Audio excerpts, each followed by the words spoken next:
Welcome to the Dalen Show. Hey guys, it is so good to see you for episode number 17 of season 4. We are almost winding down on this epic season. It's been so fun. It's been a transformational season, and it's been a season, honestly, that has brought a lot of attention that we haven't seen before. So thank you guys for continuing along the journey with me. I hope you guys have been enjoying every single episode. Hope you guys enjoyed our this recent episode of Rashad Madden. And just continue. Make sure you subscribe and leave likes and comments on the videos. And make sure you're just sharing the word about what we're doing over here, guys. Without me talking too much, let's introduce our guest this week. Someone that I've watched from afar for a very, very long time, just being an Arkansas native, and some that I'm sure you guys may be familiar with. If you're not, let's just get to welcome with comfort ours, Coach Matt Zimerman. Woohoo! All right. Thanks, Dalen, for having me on. It's always good to talk to a young man that's from Little Rock and motivated and fired up and doing things. And, if you're talking sports, you're talking athletics, those are all positive things. And people love it. People love to talk about it. They like to hear about it. They like to complain about it. And there's a lot of different ways. And I love the fact, you're a young guy and you're growing up in a new era, the era of, people that have been in leagues for 100 years changing leagues and transfer portal and NIL. That's second nature for a guy like you because that's all, kind of what you've grown into now. Yes, But for sir. an old guy like me, this is like, wait, UCLA's, not going to be playing Arizona State anymore. I mean, it's just some crazy things that have happened in college sports day after day for like 8 straight years. And we're all just our heads spinning. But it's a great time to talk about it and watch it and see what happens next. Yes, sir. Coach, real quick, I wanted to ask you just how you doing, man, and kind of what's going on in your life Yeah. right now in this summer moment. Yeah, it's good. Here we are in July, and it's been, as all summers are, Dalen, as you know, that you have so many great expectations, so many hopes for it, and you love it. And then, you have all these things you want to achieve and get done in the summer, and you're checking those off, and you think you're doing well. Then all of a sudden you look up and you're like, what? It's already this late in the summer already. It goes too fast. And it just seems, just time continues to fly by. But I'm in Fayetteville and I've been on the move some this summer, but was gone for a little bit and but back in Fayetteville and been here. And it's fun just kind of going through it. Work at the Razorback Foundation, works for Hogs Plus. I work for the Razorback Sports Network. I'm the color analyst for Razorback basketball. And I'm also on the football broadcast. I do some broadcasting for KATV Channel 7 during basketball season, The Buzz and Little Rock Radio, and mainly talking basketball for the most part. I do some football stuff as well. But in the football broadcast, I do some interviews during we have a 3-hour pregame show like most big-time college football programs do. So that's a long pregame show. So they have me do a few interviews. I usually interview a former player, and I normally short interviews, 2, 3, 4-minute interviews, a former player, a tailgate, and then usually a current player's family, parents, sisters, brothers, whoever. And so that's coming up. I mean, August 29th, we start in Little Rock in War Memorial Stadium against Pine Bluff. So it's coming around the bend quick, and I'm staying busy and enjoying it. Yes, sir. Coach, real quick for people watching or listening that may not know a lot about you, I know you kind of just talked a little bit about what you're doing and where you are right now in your life, but if you don't mind, just like a brief introduction about you, just maybe where you're from and just maybe some things you've been able to do across your lifetime to get you where you are today, Coach. Okay, yeah, I live here in Fayetteville, and I grew up in St. Vincent, Arkansas. My dad was a career Army, and my mom, they grew up in St. Vincent, which is 10 miles north of Morrilton. And so when my dad retired out of the Army, we settled back in St. Vincent, Morrilton area. I went to Wonderview schools, played in the state championship game there, lost to JoJo Goldsmith and Byron Stewart at Stamps High School, beat us in the Class A state championship game, 1985. And then came to Arkansas in 86, wanted to walk on for Nolan Richardson, wanted to walk on for Eddie Sutton. And Eddie Sutton left before my senior year of high school.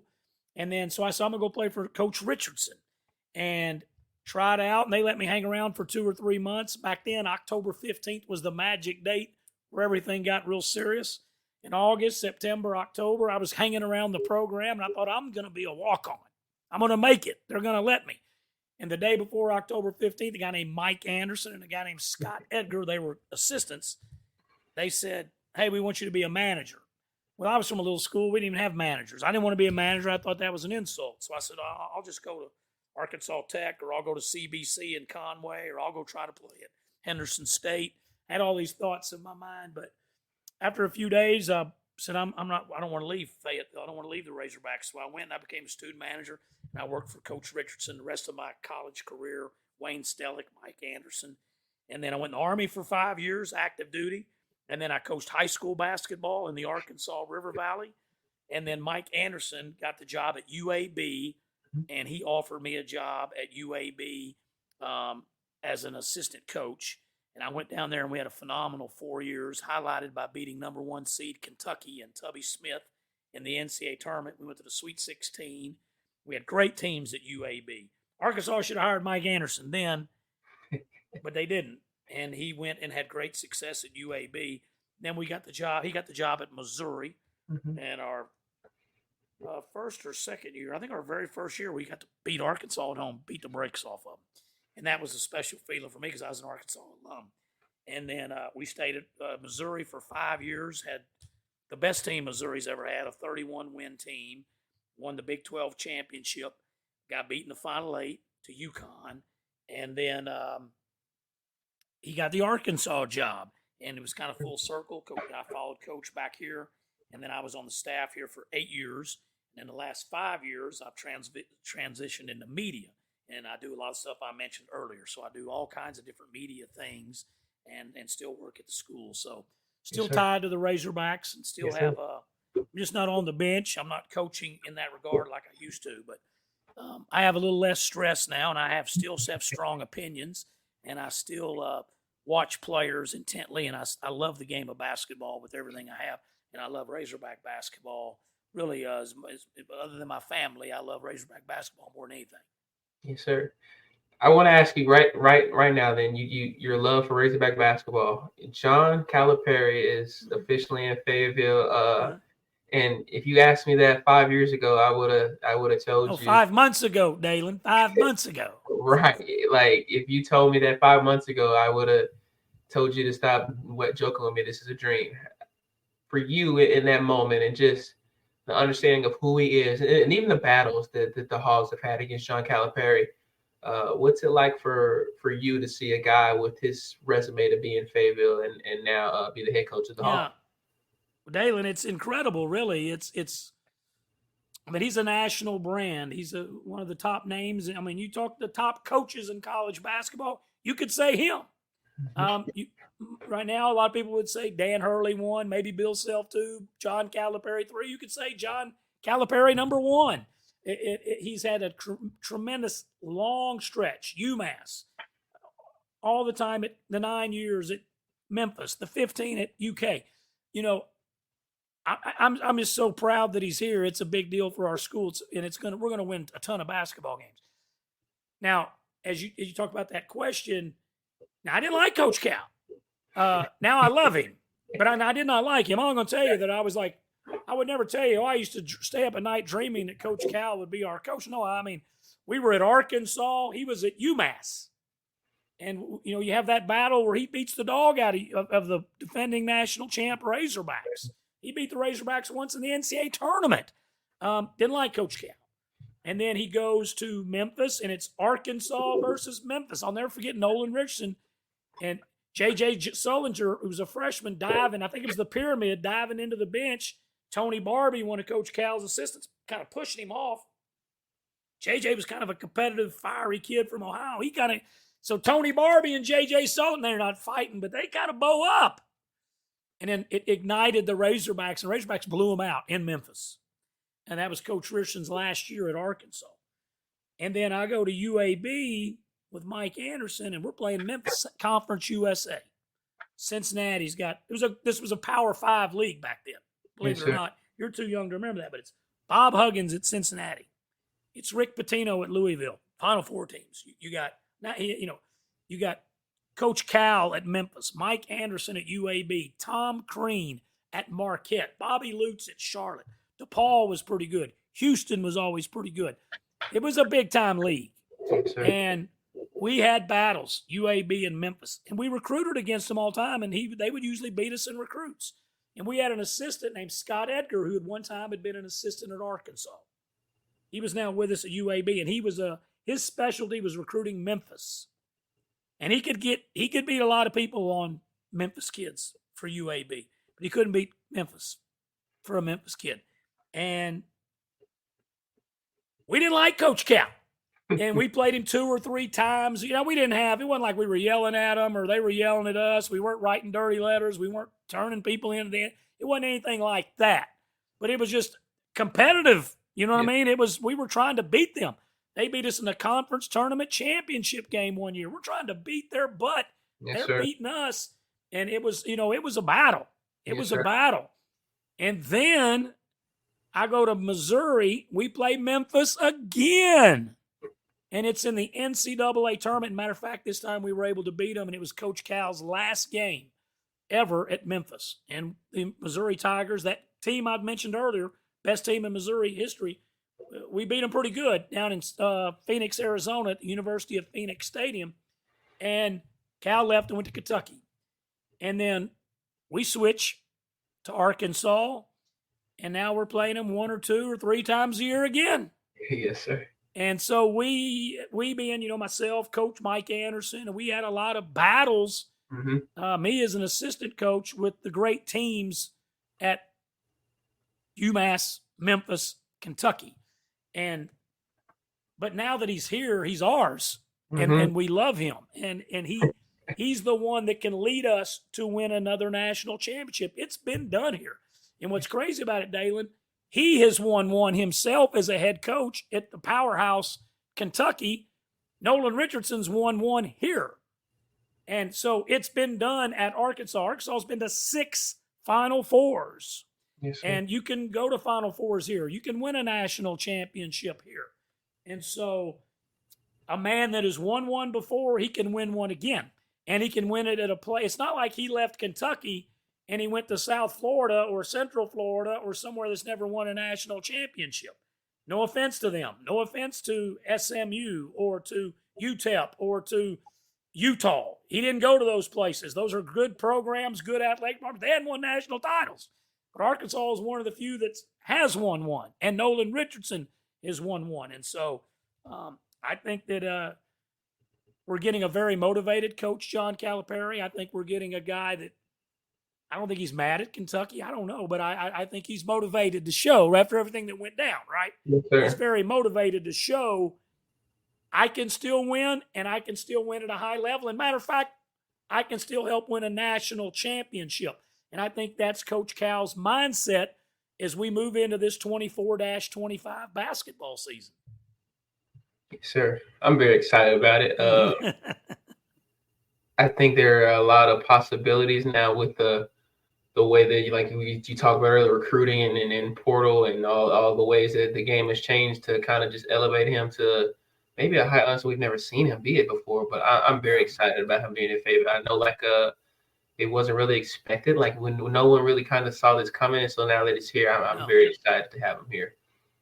No, and Dalen, on that Saturday, I was in Phoenix for the Final Four. We have the National Association of Basketball Coaches. I still take part in that and go to that.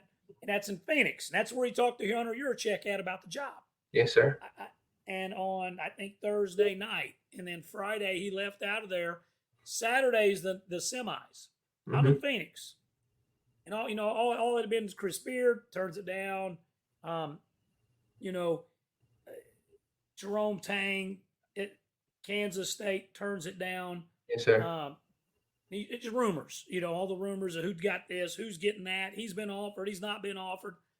Will Wade, at one point it was all Will Wade. I've known Will Wade for a long time. He's a young guy. I've known him since he was probably 22 years old. I'm talking to him on the phone once a day. And he's like, Coach, everyone's saying in Arkansas, I'm not even talked to him. I think they'd had like a little bit of initial talk through his agent. He had never talked to our AD. He had never gotten down the road.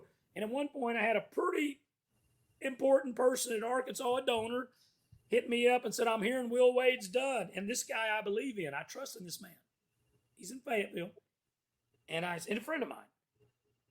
I was like, I just talked to Will this morning. I call him again. This is before the national semis.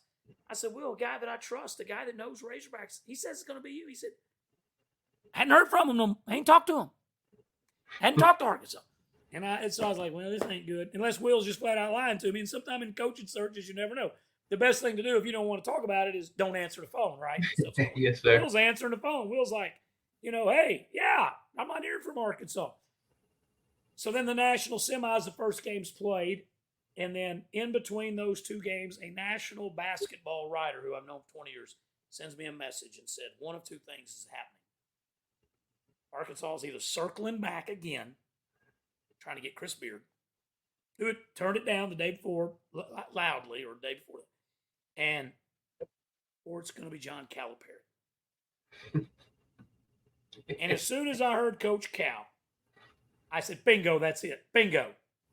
Because it made sense with everything that was going on. I didn't know any inside information, but just looking at it as a person that studies it and knowing what's going on at Kentucky. Was he fired at Kentucky? Absolutely not. No. But how things had ended, how he lost, how he lost the tough game to Oakland, how he lost the first game of the conference tournament to Texas A&M. He used to win the conference tournament like that. Now he'd gone on a stretch of about 5 years, hadn't won it. Just some things going where, you knew that it's Kentucky. And so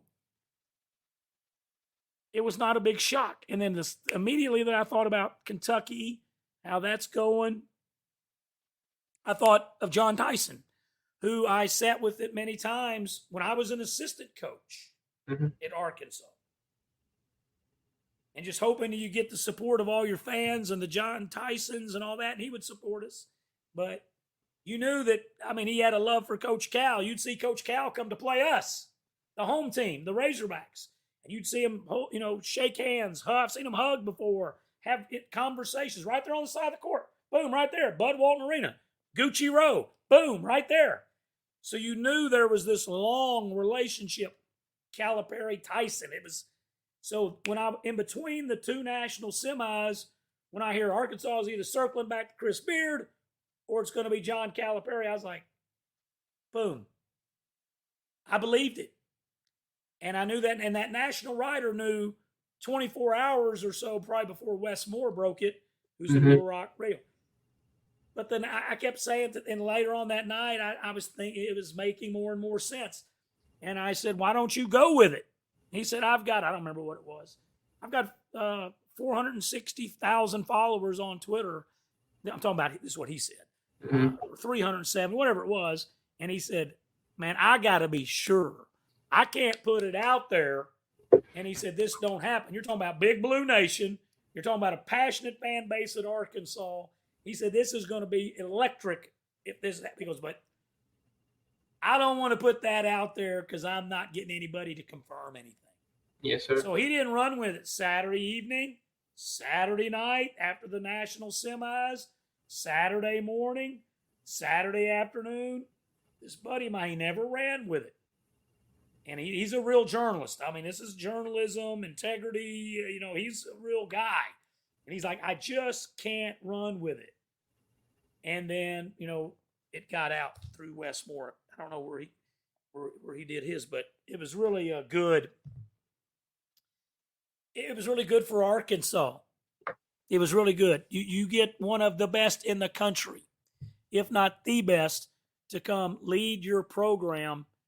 And I think we'll have him 10 or 12. And I tell that to people as I speak around Arkansas daily, and they're like, Coach, are you nuts? Are you crazy? But I'm also the guy that when Coach Musselman got here, people that knew him, NBA people, said, hey, he's going to be there 2 or 3 years. He's going to be gone. I said, well, no, he'll be here longer than that. No, he'll be here 2 or 3 years. I said, no.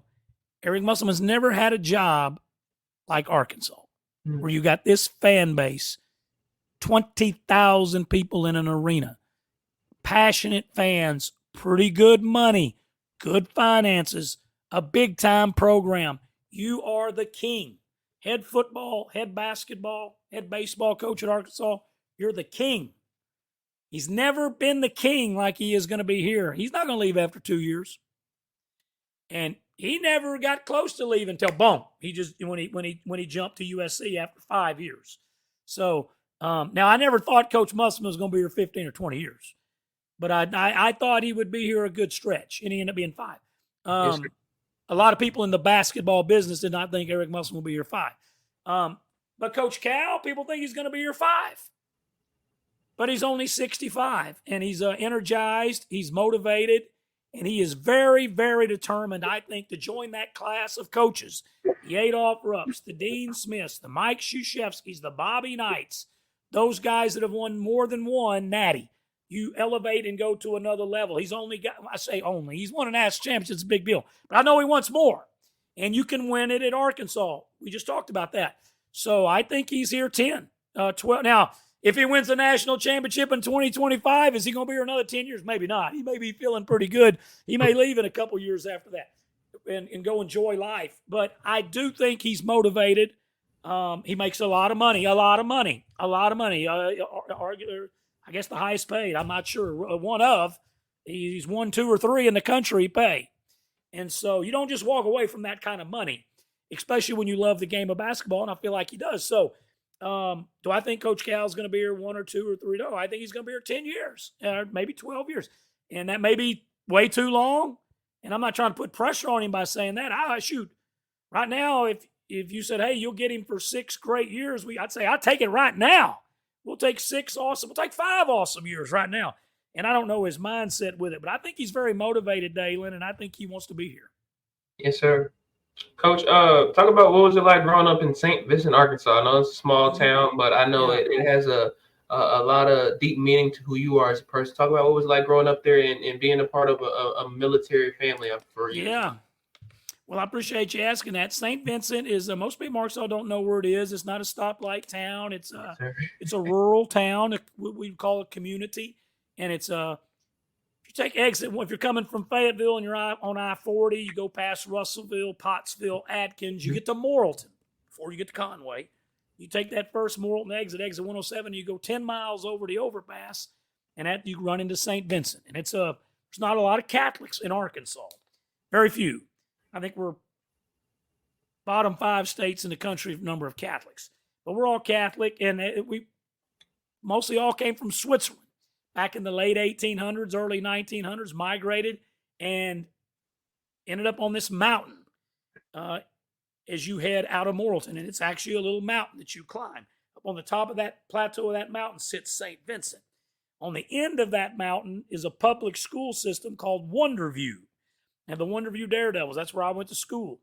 And as you drive through this Highway 95, if you turn, there are several places, about 6 different places. It's about a 2-mile stretch across the top of that mountain. There's about 6 places where you can make a right or left onto a dirt road. If you turn right or left onto a dirt road, you go about a mile, and then you can make another turn on a dirt road, and then it all connects back. It's like big squares, mile-long, and there's houses all back on those dirt roads. Wow. And it's a really neat area, community, and the kids that live down below the mountain, they live in little communities called Jerusalem and Cleveland, and back towards Morrilton, a little community called Hattieville. Mm-hmm. They all also go to Wonderview. Wonderview's a Class A school and won several state championship boys and girls basketball. Little basketball school, no football. And that's where I learned and loved the game of basketball, was at Wonderview. That's all we had. And yes, that's where I grew my love. That's it. That was it. Was Wonderview basketball and watching the Razorbacks grow up. And that was all I had. We didn't have football. We didn't do anything else. And so very proud to be from there. And my parents are still there. They celebrated their 70th wedding anniversary. Wow. I've only met 2 other couples in my life that have made it 70 years. First off, you hate to even brag on it because a lot of my friends' parents were married many years, 50 years, 55 years, but one of them would pass away. So to make it 70 years, you got to live to 90 or 90. And so my dad's 94, and it's been a big blessing. But I'm very proud to be from there, and a lot of my family is still a lot of Zimmermans around that. That's Conway County, and so it's good. It's a good place to be from. It's kind of, some people say it's the Arkansas River Valley because the Arkansas River runs right there through the Morrilton area. So it is part of that. The River Valley and Petty Jean Mountain is a few miles away. If you go past my parents' house and go about 22 miles, you'll get to Clinton, Arkansas. So it's a good area. And about an easy 55 minutes or so, you're in downtown Little Rock. Yes, sir.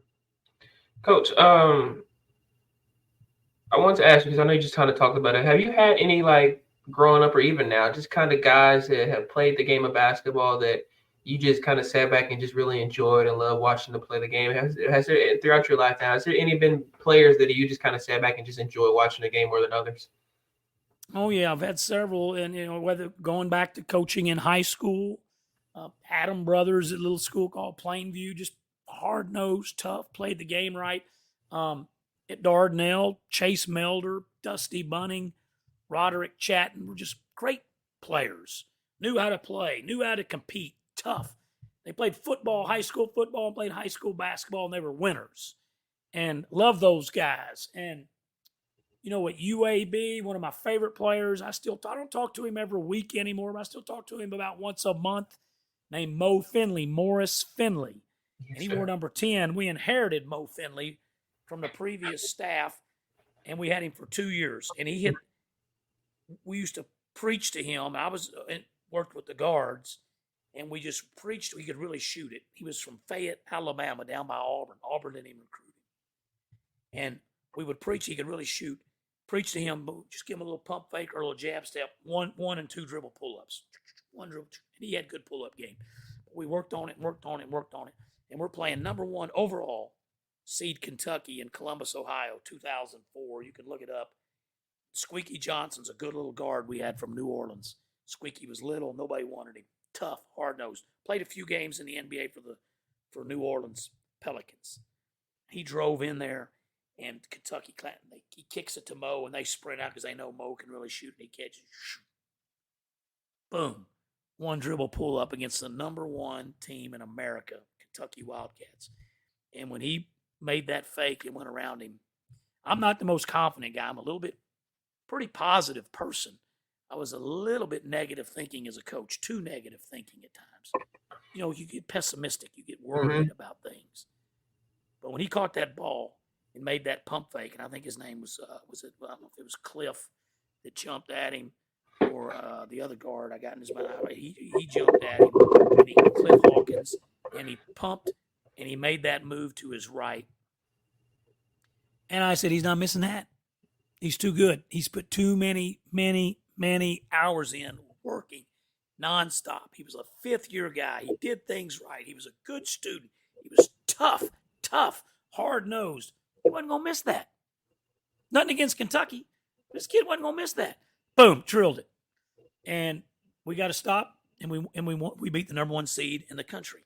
And I remember Leslie Visser and was interviewing Coach Anderson on the floor after the game. And Coach Anderson's brought up David. Coach Anderson was very religious. And a lot of, very Christian people always bring up David and Goliath, especially when you're UAB playing number 1 seed Kentucky. And he said, David swung a mighty blow. And I'll always remember him talking about that. And we won that game. We lost to Kansas. Bill Self was at Kansas. Young Bill Self. And we lost to KU 04 Sweet 16 in St. Louis. Another kid that we had at Missouri was Coach Anderson's nephew. Ended up being a 1st-round draft pick named Damare Carroll. Yes, sir. And Damare had long dreads and was a tough 6'7". We called him. The fans called him the junkyard dog, and he was mean and tough and hard nosed. He was one of Coach Anderson has a big family. It was his sister, one of his sisters, Cynthia.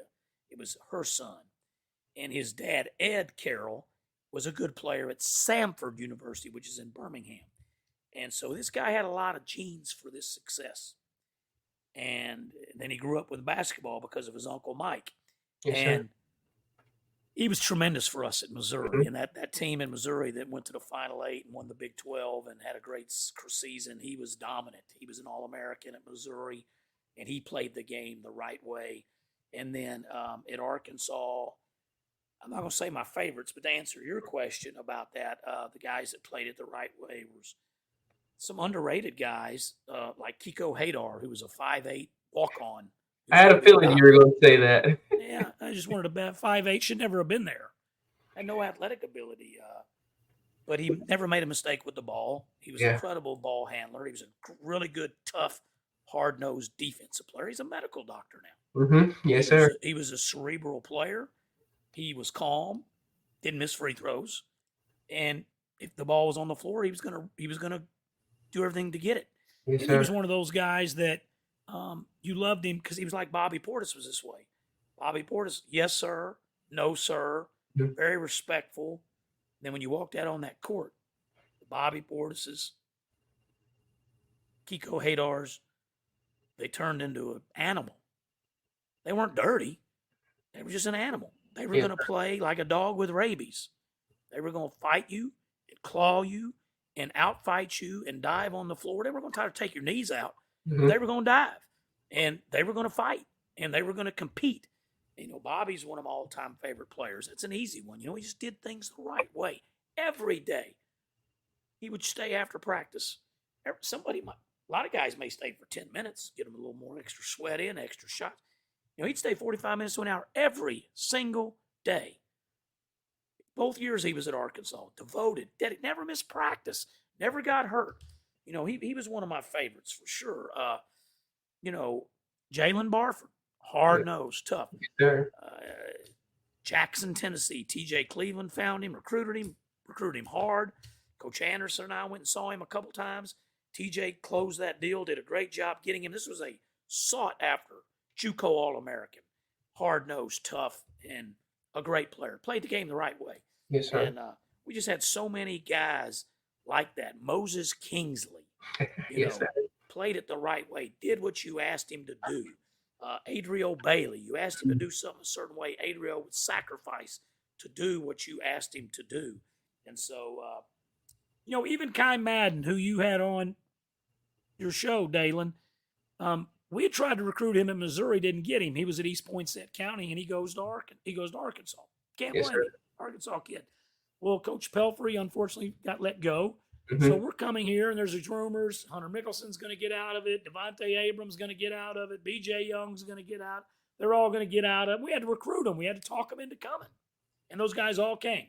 And Kai came and was a good player for 4 years. Very underrated player. Mm-hmm. But he would have we would lose some close games at the end. You were too young to remember this, but we'd lose at Georgia on a Saturday in double overtime. Kai would have a couple chances to make the play to win it. Couldn't do it. Dribble it around, fumble it away, miss a shot, take a tough shot. And so our fans never appreciated Kai enough. Kai's fourth year, 14-15. We were second best team in the league. We went 13-5. Yes, sir. Kentucky went 18-0. We went through the conference tournament, made the conference tournament championship game. Kai Madden was basically the point guard. And he got us through the conference championship game. We lost to Kentucky. And then we go in the NCAA tournament and smack Wofford, and then we lose a tough, hard-fought battle with North Carolina. We lost North Carolina twice in 3 years. Yes, sir. We never got much luck on draws. We never got a good seed. We always got seeded worse than we were. And that's just, you can't complain about it. That's just a fact. But, and at the time, we didn't. We didn't moan. Coach Anderson never grown. But now, 10, 12 years, I can complain about it. We shouldn't have been seeded that bad. We shouldn't have had to play a 1 seed and 2 seed in the second game. But that's life, and you have to go overcome things. But Kai Madden was a very good player here. A very underrated player in Arkansas. Yes, sir. Shout out to Moses. Had Moses on a few years ago. Oh, you did? Incredible guy, and truly one of my favorite players ever. In Kiko, who I keep in touch, who's always been kind to me.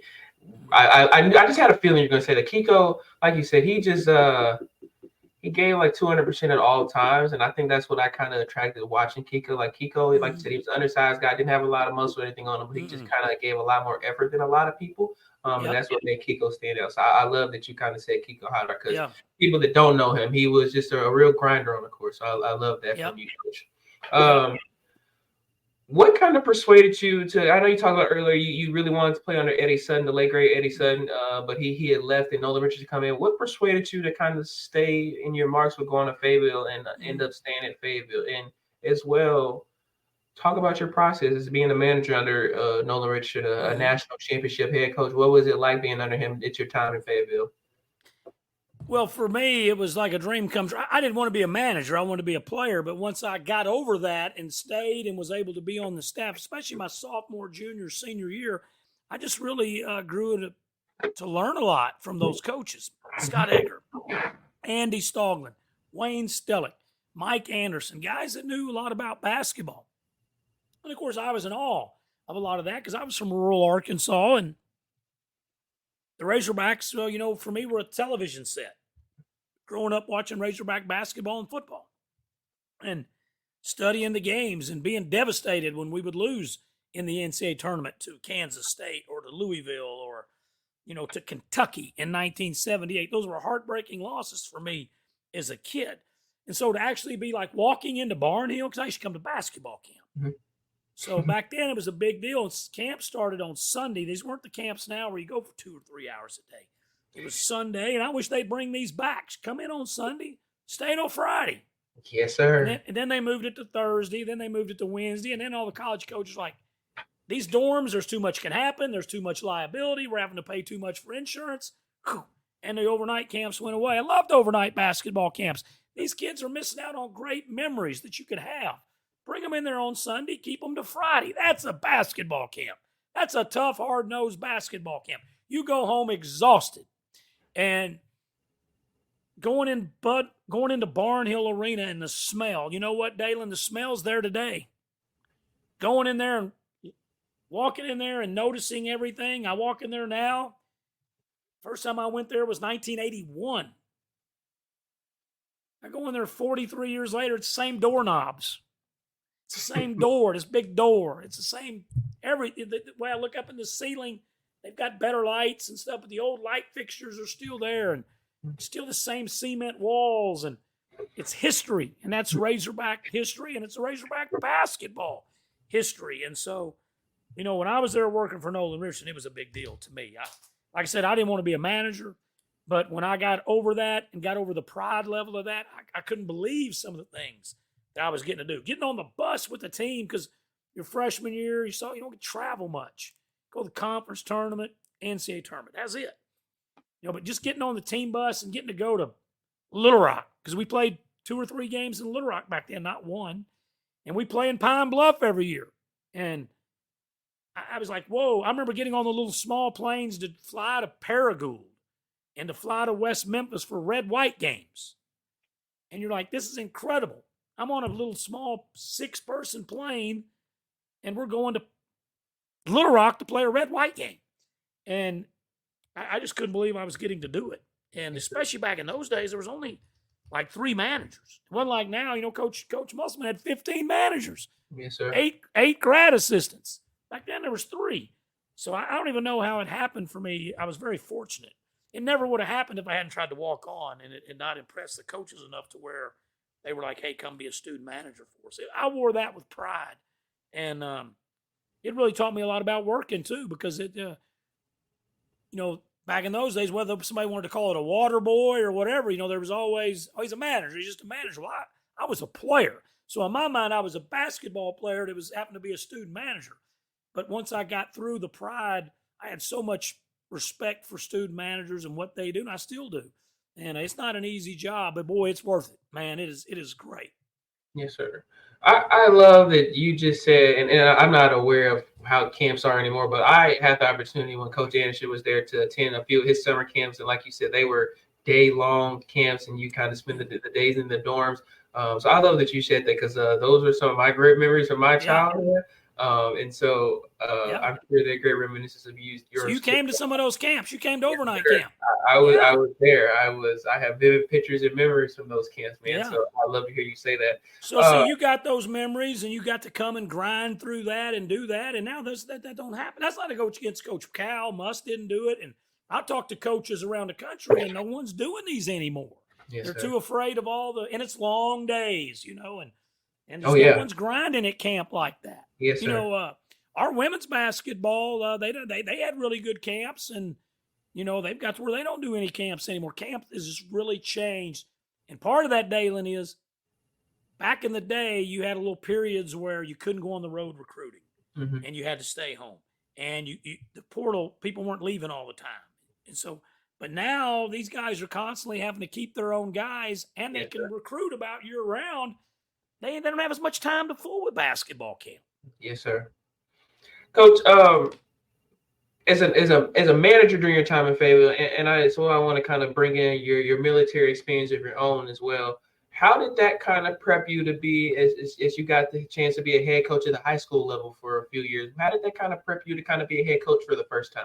Yeah, well, the military helped me a lot because not to gross anybody out, but like I remember being in the 1st Infantry Division, and we're in the Mojave Desert, and we would take water in a washcloth and wash ourselves. And I went 18 days one time without running water on your head, without a shower. You know, you're cleaning with water and towels, and you go through hardships. And then all of a sudden, when you're coaching high school or coaching college, you start realizing, you know what, this isn't so bad. I went through a lot tougher than this when I was laying in that foxhole, or when I was, we were sweating in a nuclear, biological, and chemical suit, and we were hot, and, you didn't have air conditioning, or you wasn't getting a shower, or you're having to go on these long road marches. Now, I was coaching high school basketball back in Arkansas. It was I'm not going to say it was easy, but it was easier than what I'd been doing. Yes, sir. And so it did help me. I was probably a little hard on those kids, especially at Plainview. Plainview's a little small school between Russellville, Dardanelle, and Hot Springs, very rural, right beside Lake Nimrod. And Plainview's now consolidated, been consolidated for years, probably 15 years, with Ola and Fush Valley and the Casa, and they all consolidated. Now they're called Two Rivers School District. But back then it was Plainview. And I hate it that the school's not there, but I'm happy for those kids, because at Plainview was small, no football, very small, even smaller than the school I went to at Wonderview. But now they have a band, and they have football, and all those schools consolidated, and they have more classes offered, and they've got a bigger pool of teachers. So it was probably good in the long run for those young people. But it did. I kind of ran it militarily when I got there. I didn't want to, take any lip, but you could do that in the 90s. You could get on a kid. I didn't cuss them, and I didn't, because I was pretty hard on kids. And so I wanted to make sure that I didn't ever cuss, because, if you're kind of wild and then a parent's like, well, did he say any cuss words? And the kid can yeah, he said several, then it looks like you're out of control. Yes, sir. And so I never cussed. And the time I was at Plainview, 4 years, I never said one cuss word, not one. And then I went to Dardanelle, and I think in 5 years at Dardanelle, I think I said one cuss word. Mm-hmm. And I just was careful, because I was high strung. Does that make sense? And because I was high strung, I didn't, because you're going to make people unhappy coaching. And I don't know if I could go back to those days coaching. I don't even know if I can go back to college coaching, because now, I work at a foundation. I do all my media stuff. I'm more into pleasing and happy, right? Whereas coming out of the military, I was about coaching, and and I'm not trying. I want your kid to love it. I want your kid to have an awesome experience, and I hope mom and dad appreciate me, and we have a great relationship. But if dad or mom get mad, I got to coach the team like I think's best. I'm gonna treat their kid with utter respect and treat them good, and try to push them to their potential. But if their young man is the 11th best player and they're the 6th person coming off the bench, that's it. And if dad or mom get mad, I understand it. It's part of it. I got you. And so, but I made sure not to ever cuss them, and try to treat the kids right.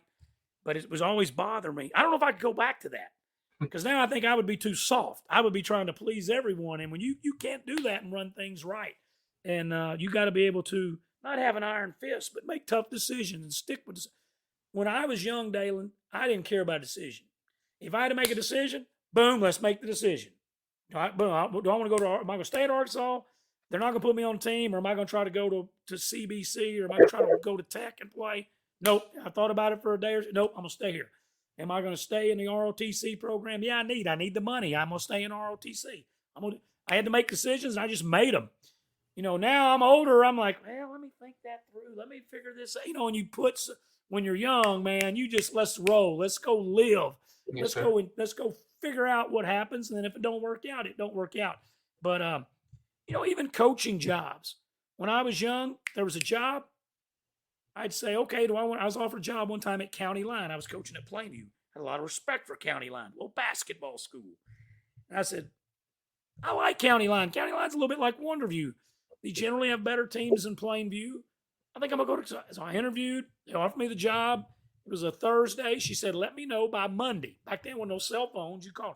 So on Friday, I drove back up to Branch, Arkansas, up around Paris. I drive around. I look at it. Say, I'm going to take it. I go to the school. I walk in. I'm going to take the job. It's about an hour from where I live. It's about another hour further away from my parents, but I was going to take it. Boys basketball. I walk in. I said, is Dr. Johnson there? I think Kay Johnson was the superintendent. She was the one that had offered me the job. I said, is Dr. Johnson there? Secretary was there. It was summer, June. And she said, you just missed Dr. Johnson by like 5 minutes. No cell phones. Or I just picked the phone up and took the job. And she said she lived in Greenwood. She goes, it takes her about 20, 25 minutes to get home. And then we can call her then if you want to. I was like, no. I said, I got to talk to her again on Monday anyway. I'll just wait till Monday. So I was there to take the job.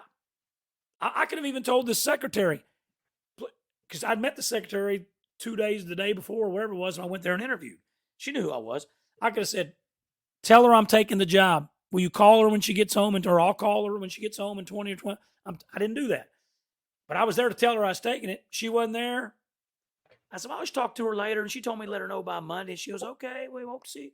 I said, okay, thank you. I walked out. By Monday, guess what? I changed my mind. And I didn't take the job. And then, I don't know if it was that same year. I think it was the very same year. Maybe a few weeks later, I took the job at Dardanelle. So, I mean, you just don't know how things work out. But I would make decisions quick now. I'm much more slow, much more methodical, think all this stuff out. So I do think there's some good in youth, man, just making decisions and going to live and enjoying it. And you really need to move around when you're young because it's easier. Now I just have so much stuff. I mean, I've been in my same home since 2011. Now, nobody would want any of this stuff. Most of it's papers and junk. But it'd be hard for me to move, much harder than it would have been back in those days when I was living in a trailer in Plainview. I could move in literally 4 hours, 5 hours, 6 hours, So it's sports is so interesting though. And, you didn't ask me about this, but I think this is important. I loved it when people get jobs. I love to look at them and say, did they earn that job?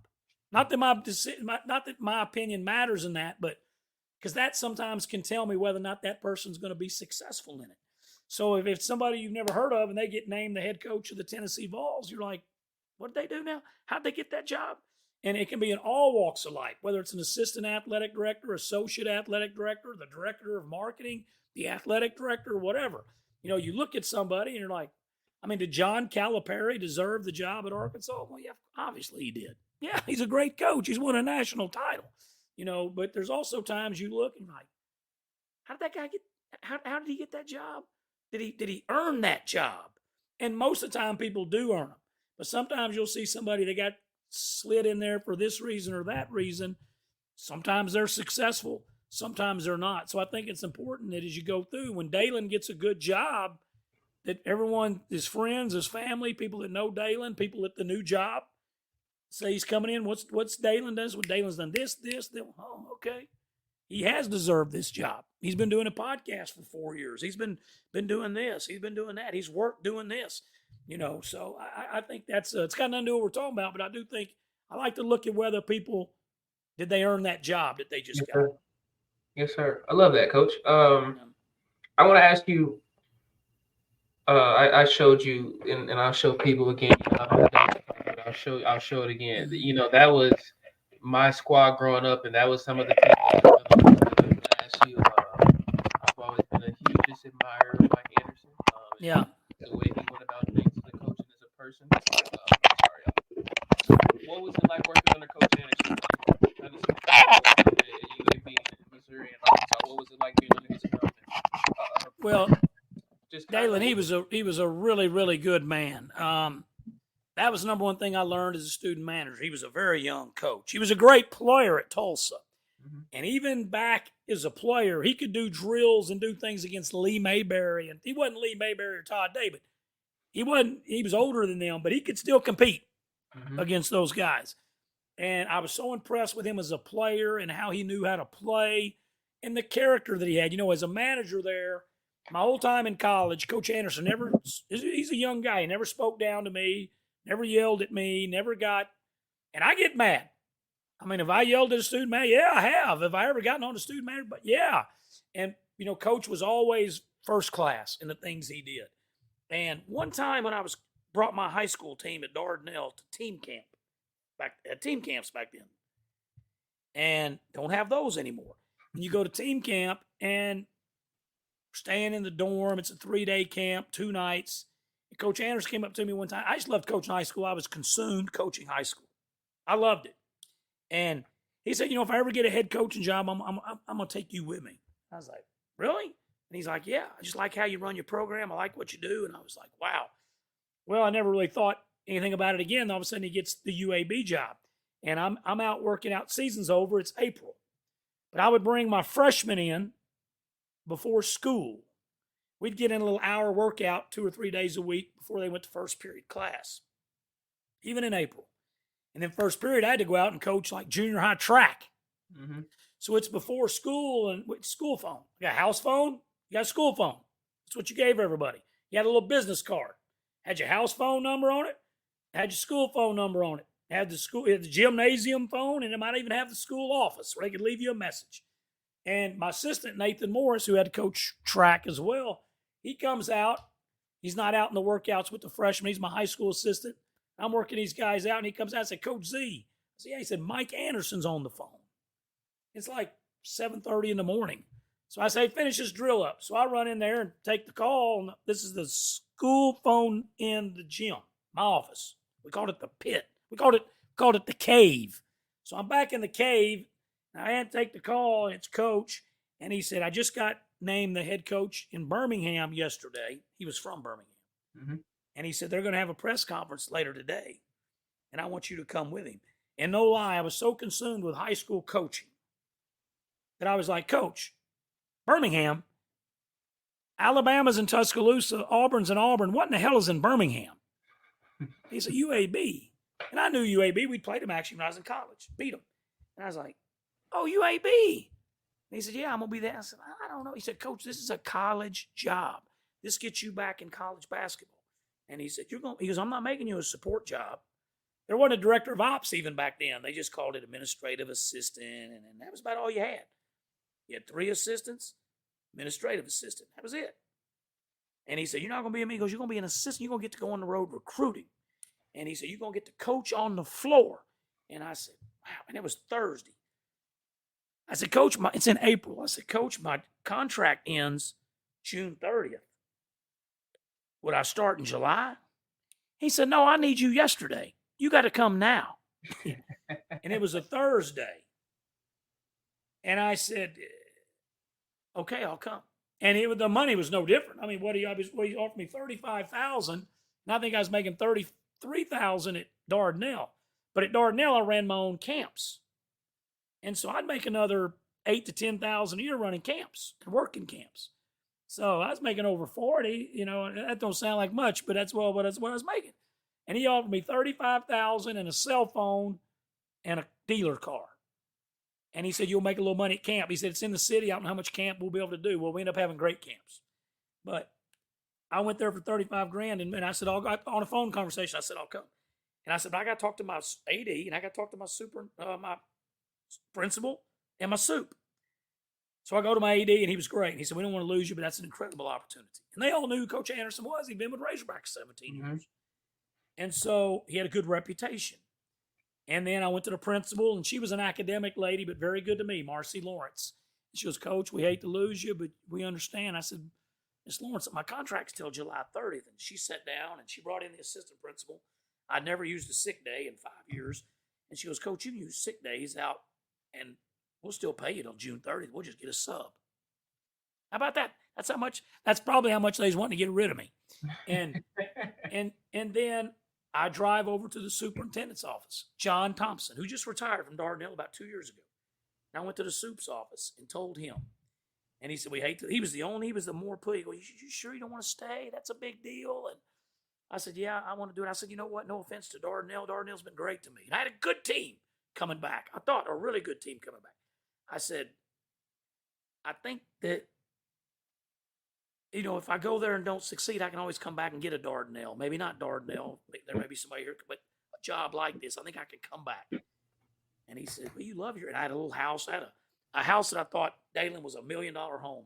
It cost me $86,000, and it had a swimming pool. And I thought it was literally $1 million home. That's how much I love that home. It was a very cheap home. And they said, you love your home. You like hosting. You have your team over there all the time swimming. I said, I know. And that was on a Thursday. And I called, they made an announcement on the PA for all the basketball players, 9th through 12th, to come to the gym. In the middle school, they announced the basketball players, which was walking distance, 7th and 8th grade basketball players to come to the gym. So I had my 7th through 12th graders all in this room, and I tell them I'm leaving.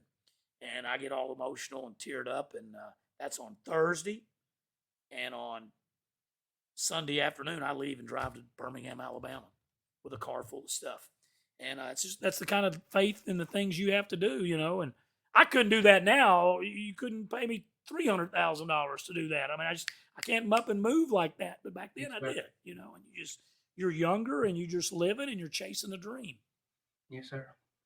But if I'd have said no to that, Dalen, I wouldn't be talking to you now. I'd be coaching at Dardanelle, or I'd be at Fort Smith Northside, or I'd be at Little Rock Central, or I'd be at Conway, or I'd be at Russellville, or maybe I'd be at Two Rivers, but I'd still be coaching high school basketball. Yes, sir. I want to ask you, just kind of now in your media presence, first I want to ask you, what's it like working with Chuck Barrett? He has been the voice of the Razorback Sports Network for such a long time. And it's just honestly become an iconic voice of the Hogs. What's it like working with him, and kind of what's your relationship with Chuck like as well? Well, how great a voice is that? He's got a great voice. And, Chuck's a great story because he grew up in Clarksville and a little bit of time in Memphis, but mostly in Clarksville. And he got into radio very young, like high school age. Yes, sir. He's one of these old school guys. He didn't go get a degree from here and go get a degree from there and go get a degree from there, which is fine. That's fine. He wasn't a college trained, this is how you become a play-by-play guy. These are the steps. He grinded in radio work, and he put in time. Clarksville, Fort Smith, Northwest Arkansas, and he started it, and he just built up his resume in radio. He did it all. At one time, he's working the Razorback football broadcast. He's I think in Little Rock, and they're doing the call-in shows after the post-game show goes off. He was in charge of running the board for all that for the post-game. And he just kept working his way up. And then he was of talk show radio and doing very well respected. He's a smart guy. And Chuck gets the job as the voice of Razorback baseball. Paul Ills, the late and great Paul Ills, was the voice of Razorback football. Okay? And basketball was Mike Nail, who's still alive, great play-by-play, and Rick Schaefer was the color analyst. That's the two that called the national championship game. Paul Ills was the voice of the Razorbacks. Touchdown, Arkansas. And he was back then, if you were the main guy for KATV Channel 7 sportscaster, what Steve Sullivan is now, if you were in that job under Dell Nicholson in Channel 7, they were tied through a TV package with the Razorbacks. They were the ones that broadcast a lot of Razorback football and basketball games, Channel 7. So their main sportscaster was the voice. Mm-hmm. So Paul Ills came from Vanderbilt, and he became the voice of the Razorbacks. And Mike Neal was doing basketball for years. He wasn't going anywhere. Chuck gets the big break of becoming baseball's play-by-play guy. When I was a kid, we never listened to a Razorback baseball game on the radio. I never listened to one. They weren't on the radio. They weren't. Yes, sir. But Razorback baseball was growing, and the attendance was picking up, and the interest in it was growing. And so now radio affiliates, because the Razorback football at one time, I think, had 58 radio affiliates. Less now, but still a lot. Basketball, same way. Less now, but I think at one time they'd gotten, almost 60 radio affiliates around the state. And so that's how a lot of people were listening. 60's a lot. And they're going through all this, and Chuck's calling baseball, and baseball's growing. It's the Norm DeBryan era. It's turning into the Dave Van Horn era. And he does that for 22 years. And people started associating a lot of Razorback baseball with Chuck Barrett. Yes, sir. And Chuck called a lot of big-time games for Razorback baseball. And then Paul Eels, unfortunately, got killed in a car wreck leaving Fayetteville, going back middle of the day, in the afternoon, evening, daylight, driving back to Little Rock. And he got killed after a golf tournament. He got killed around Russellville. Very sad. Poor lady on the other side of the interstate going the opposite direction got killed. And so tough for a lot of people in the state. That was the guy you listened to. Touchdown, Arkansas. And so there was a lot of people who wanted that job. But Chuck, having been with baseball and Razorback fans, knowing that voice on baseball, Frank Broyles believed in Chuck and thought Chuck was really good. And Chuck got the job as the voice of the Razorbacks and did football. And then Mike Nail ended up retiring later on, and then he got basketball. So one time he's doing play-by-play football, basketball, baseball. But he's a consummate old school radio guy. He knows when to pause. He knows when to talk. He knows when the color analyst should talk. He knows when the color analyst should not be talking. He understands the flow of the game. He understands a crowd mic when you want people to hear the crowd mic. He's really good at it. He could call a basketball game by himself because the color analysts don't do as much because he has to paint the picture on the radio for basketball. It's play after play after play after play. He has to paint that so you could. Yeah. A color analyst, best jobs are on television. I get to do some of that as well, mostly with women's basketball, where the viewers getting to see all this. And he don't necessarily have to hear the play-by-play announcer talk about every pass or every screen or every bounce pass or every layup. Whereas TV, it's a lot more freedom for the color analyst. But I've learned a lot from Chuck, and he's really good at it. And the Razorbacks, period, are fortunate to have him. He's done some of his best work, to me. Tough radio shows after tough losses, and great radio shows with the head coaches after big wins. Whether it's the shows, whether it's the Sam Pittman show or the Eric Musselman show from Sassy's, or whether it's the television show. And as you know, TV shows used to be recorded the day after, Sundays, for years. All the way back to Lou Holtz, Ken Hatfield. Yes, sir. Danny Ford. They did those shows on Sunday. After they'd calmed down a little bit. Now those coaches don't want to mess with that stuff on Sunday. They want to record it after the show. Well, if you just got beat 52-3 to Alabama, coach, we got to record your TV show. And you know why the coaches have to do it, right? They're getting paid. They get paid. They get paid to do the TV and radio shows. So. But they're not happy. Right. I wouldn't be happy after a tough loss. And I've watched him with Coach Anderson, Eric Musselman, have some pretty good radio and TV shows after really, really heartbreaking tough losses. Yes, sir. I think the way that the Razorback media over the last few years has been portrayed as none to less. And you working with the Razorback Sports Network, like we've talked about, but your work with Hog Plus and the Razorback Daily Podcast is, I think, been one of the best just kind of natures of Hog media over the last few years. Just talk about kind of how you got involved with those two combinations of work.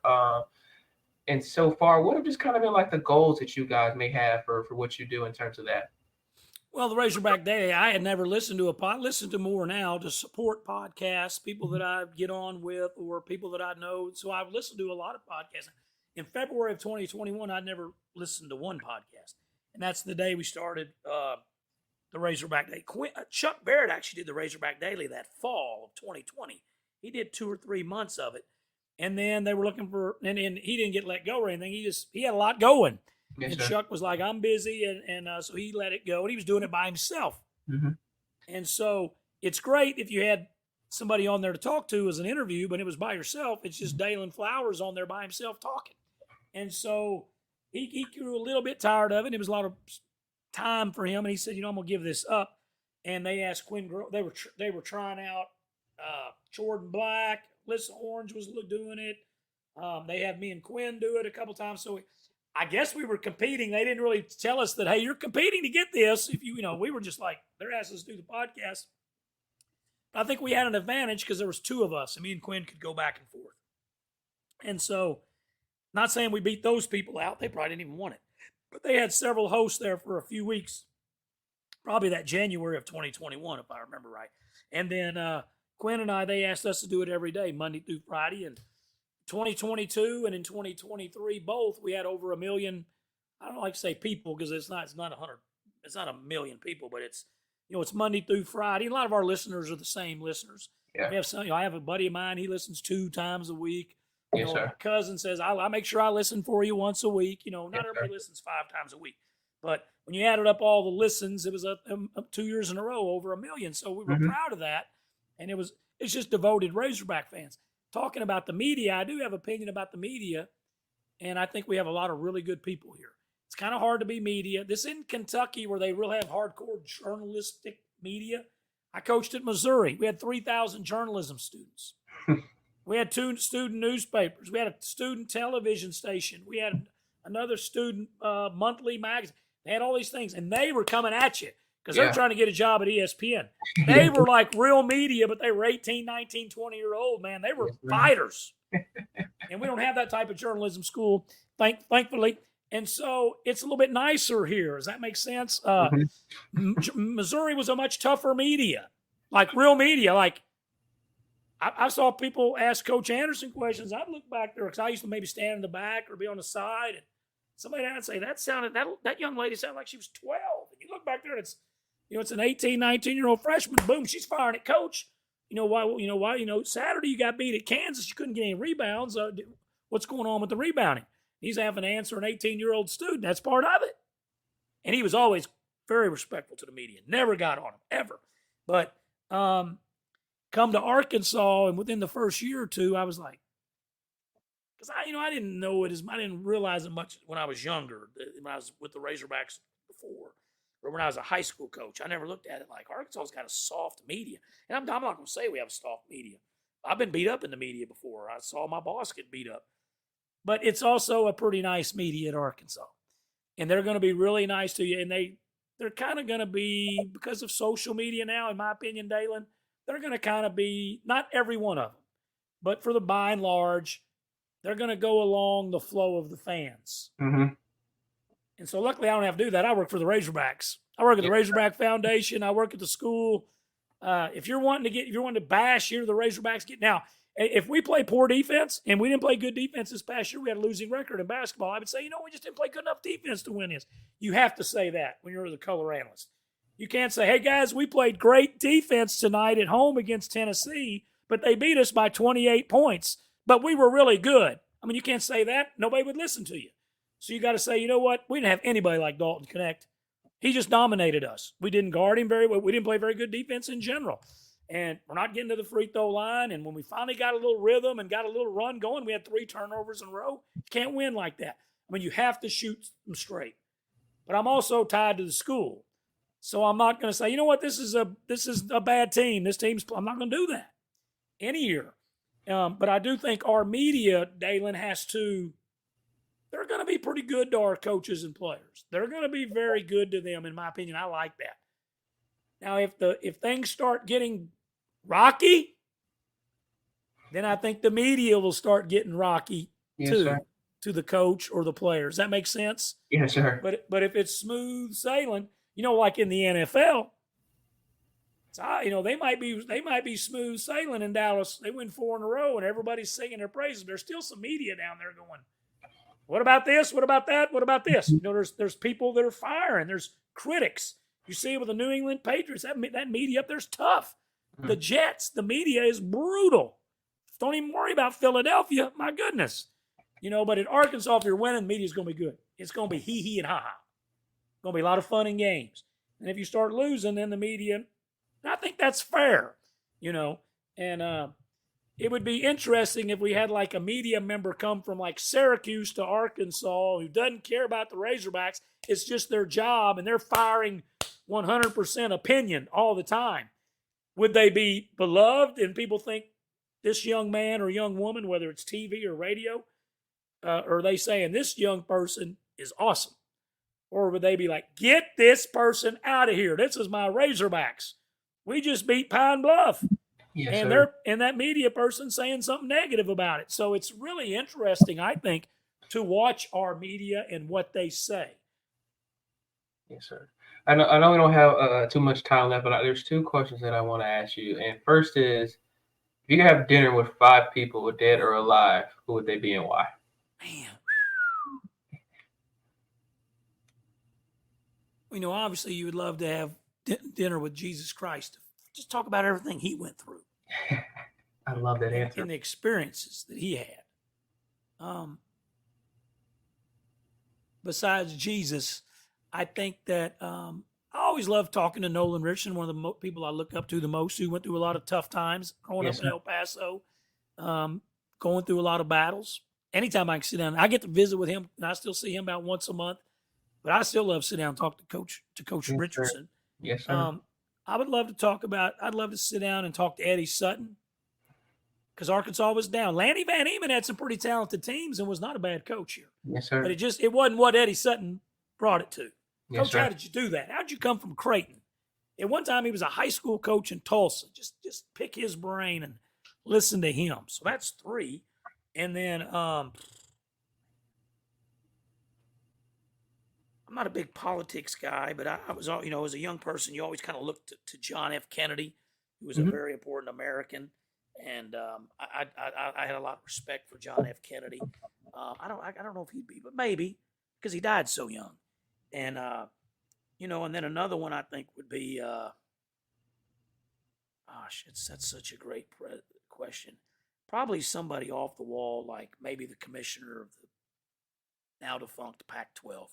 And just say, what were you thinking when you decided to I know you didn't think it was a very good offer from USC. From ESPN. Mm-hmm. But why would you not take anything ESPN offers you? Yeah. And you would survive. And maybe you lose a team or two, but go get San Diego State, go get Gonzaga, go get somebody, go get Nevada, go get somebody, go get UNLV, and you would survive. But I don't want to pick on him like that. It's not all his fault. There were so many things. But I guess then I would take the 5th one. Along those lines, I would probably go with. I would probably have to say Greg Sankey, and just to be able to talk to him. That's a pretty good one. I love that, Coach. Thank you. I love a Greg Sankey too. That's someone that has been through a lot of the different words of what an SEC is, and so I love that answer, honestly. And Coach, I want to ask you. I want to ask you this real quick before I ask you my last question. You work now with the Razorback Foundation. Just talk about kind of how you got involved with that, and so far, what's your work with that program been like so far? Yeah, so the foundation's the fundraising arm of the Razorbacks, and when we got let go in late March, Coach Anderson got let go in late March. I tried to stay, and I got to hang around for about a month. And Coach Muss was going to bring all his people, and I wasn't going to get to stay. And I really wanted to be an assistant again. And wasn't going to get to stay, but my parents were older, and they're 2 hours away in St. Vincent. And before I'd up and move, I'd moved to, like I said, I decided on one phone call to go to Birmingham, Alabama. I'd moved to Missouri, and one phone call from Birmingham, I'd moved. Nothing in my soul told me you got to move. Yes, sir. When we got let go, everything about me was like, how do I get to stay? And I wasn't going to get, so it had to be through basketball. But I wasn't going to get to stay with basketball. After I found that out, that was the day we got fired, or the day Coach Anderson got fired, was a really tough day. He was a great man. And he's still not thought of well enough here. In 8 years here, Dalen, he had the 3rd most wins in the SEC. Yes, sir. Now, if you ask our fans, he was awful. Yes, sir. But number 1 was Kentucky, John Calipari. Number 2 was Florida. Now, Tennessee passed us. I think just SEC wins over 8 years. I think Tennessee passed us. Or They passed us for total wins, and we had more SEC wins. But us and Tennessee were 3-4 right there. And when he got let go, but I understood. That's why I wasn't mad at the Razorbacks. I was sad for Coach. Because let me tell you, a man had been here 25 years. He followed his hero, Nolan Richardson here. He was devastated at getting fired. He was crushed. And a lot of people here crushed him. And, that was very difficult. But in my mind, I knew why. I understood. At Arkansas, you can't be here 8 years and get beat in the second round of North Carolina. Then the next year, get beat to Butler. Then the next year, not go to the NIT. And then the next year after that, go back to the NCAA tournament, but lose in the first round. Go back to the NCAA tournament, get beat by North Carolina again. You had to make a run. Yes, sir. And really, Eric Musselman did not win throughout the season any more than Coach did, but he was great in March. Yes, sir. And his first year was not really good, and his fifth year was really bad. But you're talking about Final Eight, Sweet 16. That's awesome. Yes, sir. And a great job. And so I understood when it happened that we've been here 8 years and we hadn't gotten past the round of 32. This is the Arkansas Razorbacks. This school's been to 6 Final Fours. This school's won a national championship. I didn't think we was going to get fired. Hunter had only been here like 16 or 17 months. So I thought we at least had another year. I wasn't even really worried about it. And Coach was pretty well liked generally. But and a great man. So I did not think he would get fired. But it happened. And for me, it was determination to stay. And I thought Hunter would help me stay. And at one point, I found out I was going to be out completely. Wasn't going to be on any staff. Didn't have a job in the department. And I remember telling Hunter, well, I'm going to stay. And he was like, Coach, we love you, but you can't stay. We ain't got no job. Yes, sir. And so I was like, there's got to be something that I can do. And I was determined to Razorback Sports Network, Learfield IMG at the time, be able to be the color analyst for basketball, being able to keep doing that because Coach Musk could have came in and said, hey, wait a minute. We got a guy that was a former assistant for the last staff. He was on that staff 17 years. He's going to be representing us as a Razorback Sports Network or color analyst. I don't want that guy. That's all it would have taken for Musk to say that. And then Hunter would have fired me or the Learfield. Does that make sense? Yes, you're going to have who the head coach. So I appreciate that Coach Musselman never said, hey, you know what, he needs to go. So I was very fortunate there. I just decided that I'm going to fight and stay. And so I was lining up more and more media stuff. But I couldn't quite. I was making pretty good money as an assistant, Dalen. It wasn't a fraction of the money that I'd been making. Yes, sir. So I was like, well, I'll do this for a year and I'll survive. But I kept going to Scott Verity, who was the Razorback Foundation executive director at the time. He's now a vice chancellor at the University of Arkansas. And I just kept going to Scott. And finally, Scott said, we're going to bring you on in January as a consultant. I was not a fundraiser. He kept saying, Coach, you hadn't done a lot. I said, yeah, I've done fundraising my whole career. You don't think you got to fundraise at Plainview when your kids can't afford to go to camp? You got to find a way to get some money to go to camp. I fundraised at Dardanelle. I fundraised at UAB. Now, I wasn't the one having to sit down with a gift agreement with a donor and saying, here's what we're asking you to do. So I didn't have to do that, but I did a lot of going to the Plainview Superette and asking the owner of the Superette, can I get $500 this year to help me run my program? Can I get $300? I remember a farmer in Plainview used to give me $300 every year. He'd give me 3 $100 bills, help your kids out. So that was fundraising. But I'm not a natural born. That's not what I grew up wanting to do. I grew up wanting to coach. Yes, but sir. Finally, Scott Verity said, we're going to start you in January. We're going to pay you $2,000 a month as a consultant. And I said, I'll take it. And I was making some money with my media stuff. Mm-hmm. And that's how I started at the foundation. And I'm not the world's greatest fundraiser, but I'm a good representative of the Razorbacks, and I'm good at talking to our donors, and I'm good at talking to people about the Razorbacks. I would prefer one of my colleagues that I work with at the foundation. I want me and them and myself and you to sit down as a donor and let's pump you up about the Razorbacks, how much we need you. But I want them to be the one to say, Dalen, we need $5,000 from you really soon. I don't really want to say, Dalen, we got to have $5,000.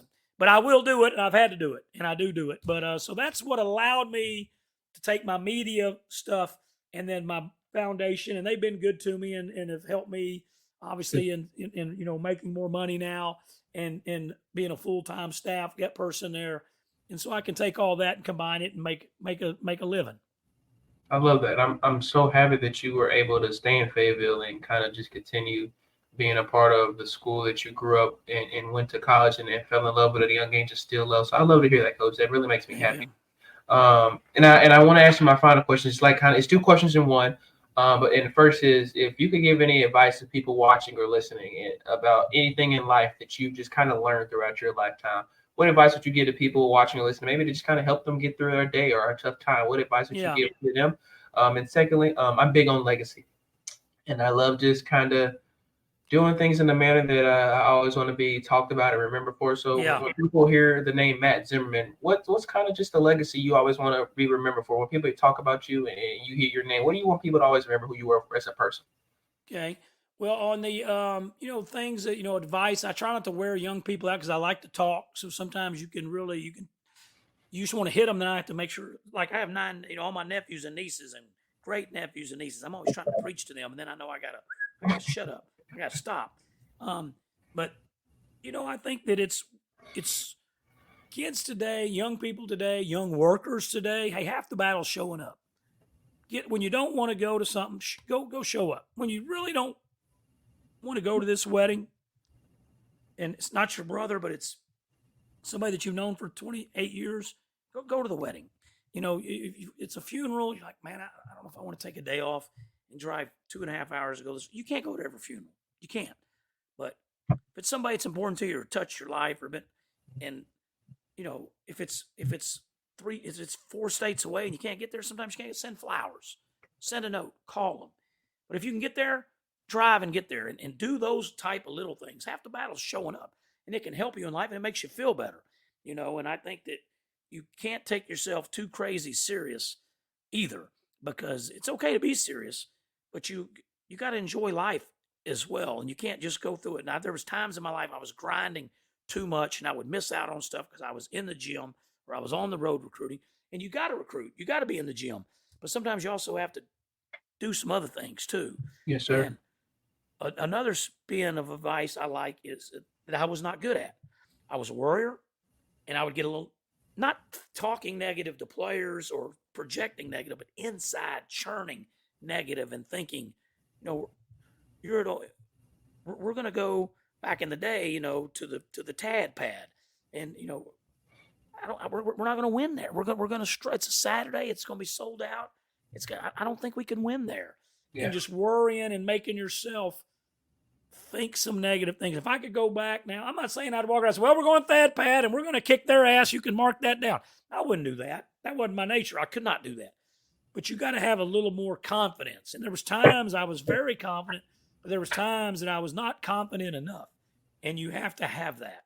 And it's a balance. And you have to respect every opponent. You got to respect all the coaches you go against.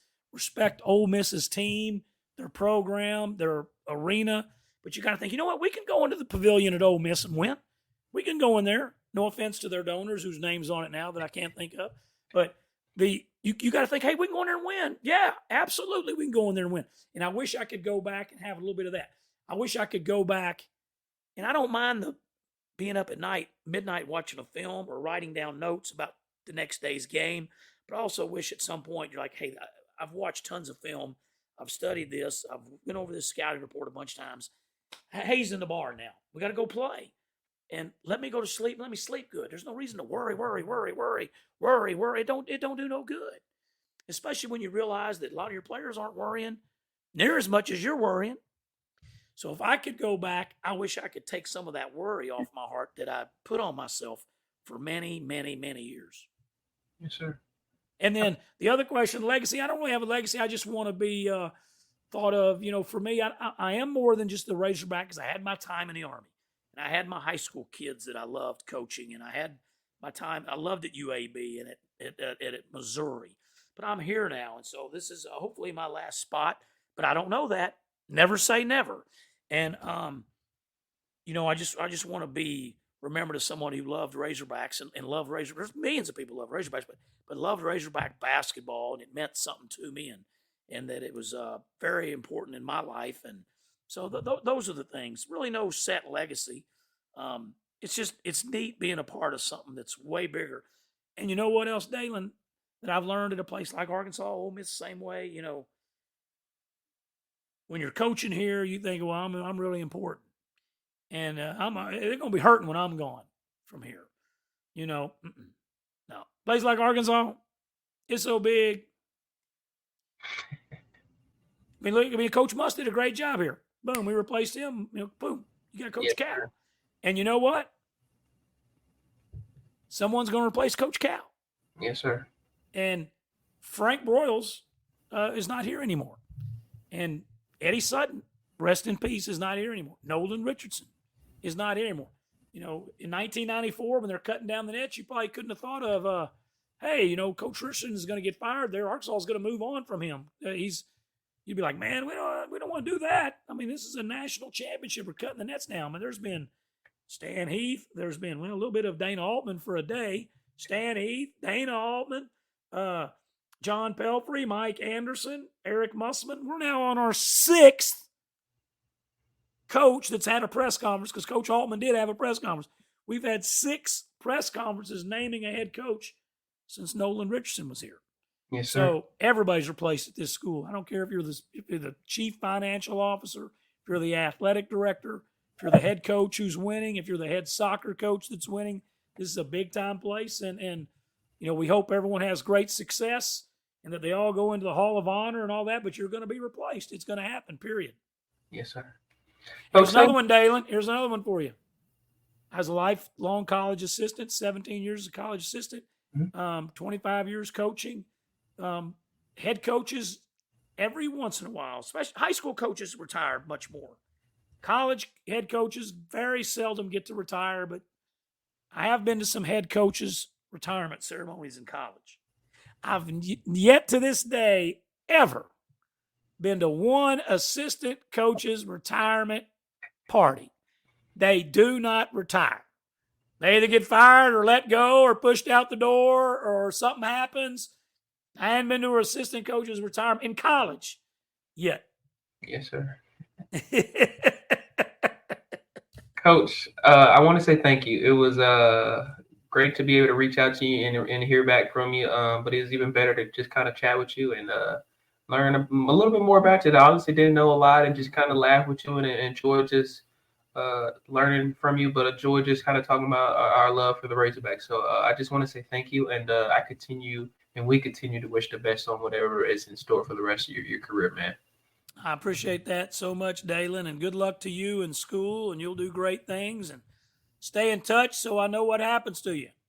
I will, Coach. I appreciate that so much. I hope you guys watching and listening have enjoyed this as much as I did. Like I literally, like I said, I've watched Coach Zimmerman from afar for a very long time. Arkansas is my home, and I, like Coach Z said, I affiliated my love a lot with the Hawks, but I was a huge just Razorback basketball fan more than anything, more than football, more than baseball, more than track, everything growing up. And so I just have a lot of fond memories and still do to Razorback basketball, always will. So it was just a great joy talking to Coach C and just getting his insight on a lot of things. So I hope you guys enjoyed it as much as I did, because my childhood self sure did enjoy it. But thank you guys for tuning in. Make sure you subscribe, leave a like, and leave a comment. And take care, y'all. God bless everyone.